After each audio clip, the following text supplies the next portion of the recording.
Hello, welcome back to my channel, and today we are doing a book review of a book that let me down so hard I fell on the ground 20 meters and I broke all my bones. It's funny that my channel was supposed to be a book review channel and I have like 7 reviews up. I've been here for a year. Anyway, the book I'm talking about is If We Were Villains by Al Rio. We're gonna start with a short non-spoilery section and then we're gonna just talk about all the good stuff, bad stuff, ugly stuff. This was one of my most anticipated books to read for forever. I've been trying to get my hands on this. Now I have a little bit of conflicted feelings about this book and I just want to talk. If We Were Villains by Amal Rio takes place in a Deletcher classical conservatory and it's this very selective art show. We mostly follow 7-year 4 students sprinkled with POV from the future 10 years later when one of them, Oliver Marks, had just been released from prison. We don't really know why he was there and this book is basically him explaining what really happened for the first time ever.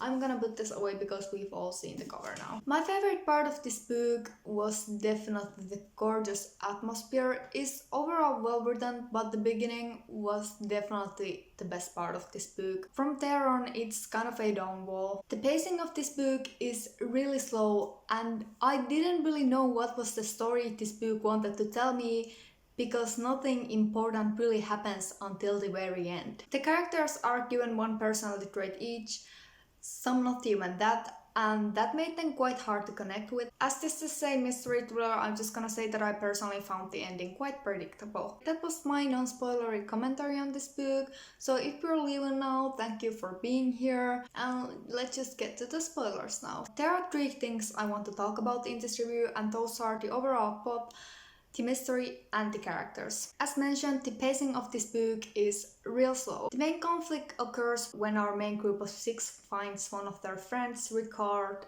dead in a lake. Richard has been nothing but a violent bully to all of them, to the point of almost killing Oliver's roommate James, so when it comes to whether or not they should save him, they eventually decide to let him die. Up to this point, the book was good for me. I loved following the tensions between Richard and the rest of the group build up, but by killing Richard so early, I thought all of it kind of went down the drain. The tensions in the group could have been explored more before killing off Richard. The death is ruled as an accident, and while the group is kind of scared of getting caught of doing what, I have no idea, the main conflict has still died with Richard.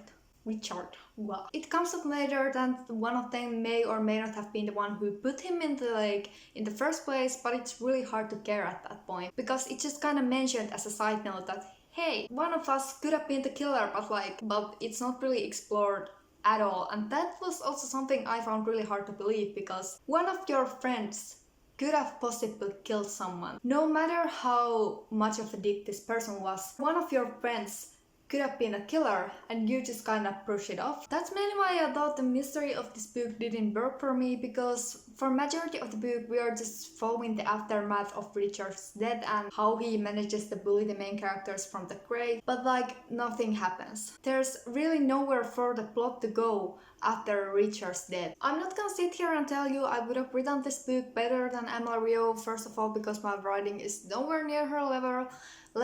Second of all, because I know absolutely nothing about Shakespeare, with whose works this book references a lot, which we're gonna talk about. But instead of a pretty dead middle part, I would have liked to see the group slowly start to suspect one another and turn on one another, as all of them had a reason to hate Richard. I guess the reader is supposed to see these characters as morally grey, and to an extent, sure, they've all done some questionable things. They all let Richard die together and they all have some questionable tendencies. For example, Alexander, a gay man, is mentioned to have gone after straight men numerous times and laughing about turning them afterwards. However, the characters are lucky if they are given one personality trait, and some of them did not receive that in the mail. Most of them are honestly just character archetypes. Oliver is a clear self-insert character for the reader, and I don't even know who are Fren and Philippa, if you're not counting the fact that Fren is Richard's cousin and Philippa's only personality trait is that we don't know anything about Philippa.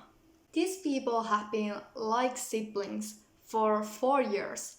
and they still manage to know absolutely nothing at all about Philippa. Like, are you sure you're friends? Alexander is the casual drug addict of the group, James didn't receive his one personality trait in the mail, and Meredith is really hot. This book really wants you to know that Meredith is hot to the point that every time the characters appear, just briefly something about her looks is mentioned. Every single thing about her characterization, even her insecurities and strengths, are based around the fact that she's hot. Do we know who she is? Do we know what she likes and dislikes?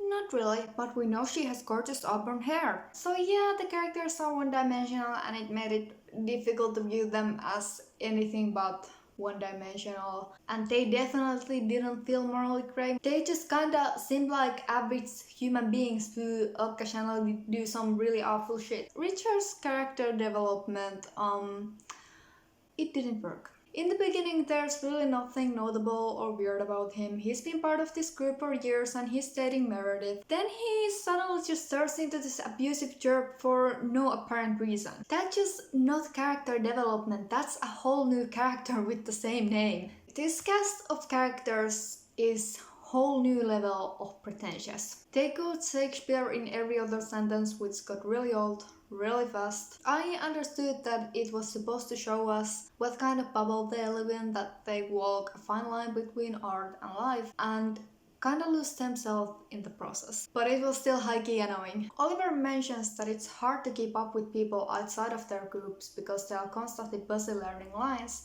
and we do see Oliver being estranged from his family because he hasn't been home in 4 years. So even without non-stop Shakespeare, we had enough proof of their isolation. I honestly found it annoying and irrelevant, and I'm just gonna say that as an international reader who I'm technically bilingual, but like English classics are really hard for me. So like every other sentence of this book was really hard for me to read, but that's on me, not the book. The character dynamics were interesting, but repetitive. In this book, Oliver has a crush on James, but he also has this kind of situationship with Meredith. At first I thought this was a queer character clinging to the last bits of their straightness, trying to distract himself, as Meredith is described as a distraction from James a couple of times. And to an extent, I think that's how it was supposed to be. However, in the end, when Oliver is released from prison and he's told that James is dead, he goes to live with Meredith and the two kind of rekindle their relationship and they live together happily ever after. Then Oliver receives this cryptic message from James and he finds out that his body was never found. That's where the book ends, by the way. To me, that just leaves these three characters in a loop until the end of time. Oliver goes to Meredith when James is not available, either due to his own denial or other fun things like that. Even if they have some kind of a situationship, relationship, I don't know. James keeps putting Oliver before Meredith and he keeps dragging her along. I honestly wish this love triangle could have been solved one way or another, because the way the book ends, it's just not. For me personally, it would have been less annoying if in the end Oliver and Meredith had just stayed friends and moved on with their lives. That way Oliver can go find James and Meredith can do whatever she does to this day. I only know she's hot. I also have a nitpick about how the infatuation between Oliver and James is described as transcending any notion of gender. It's gay. Just say so. Of course, this could mean that Oliver is pansexual, but on the other hand, this is the kind of line you would never see if the romance was heterosexual. And this it also kind of just feel like catering to homophobic people. I feel like that one needs a bit more explaining. Let's say there are two fictional boys and they like each other, and the book is read by a homophobe. The homophobe is most likely a little bit uncomfortable with the queer romance in the book. So what do we do to save the situation and make it more comfortable for the homophobe? If we say that the two boys are not gay, they like each other despite their gender, not because of their gender. They just have this connection, so that might make the homophobe a little bit more comfortable. Oliver ends up with Meredith, like technically he ends up with Meredith, because in the end we don't know where James is. Like we know his body was never found, but he could still be dead, but he's not in the picture.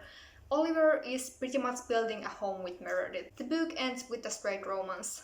I'm not trying to cancel this book or anything, as a bisexual person, I'm just pointing out what I saw while I was reading this. I would really be interested to hear what you thought about these things. Did you notice these things while you were reading the book? Especially my fellow queer people. So that was my book review of If We Were Villains by Amal Rio. I did talk about this book a little in my last vlog, but I had to process this book a little bit to be able to put my thoughts in words in a manner that made any sense. So yeah, thank you so much for watching and hopefully we see you again in another video. Bye!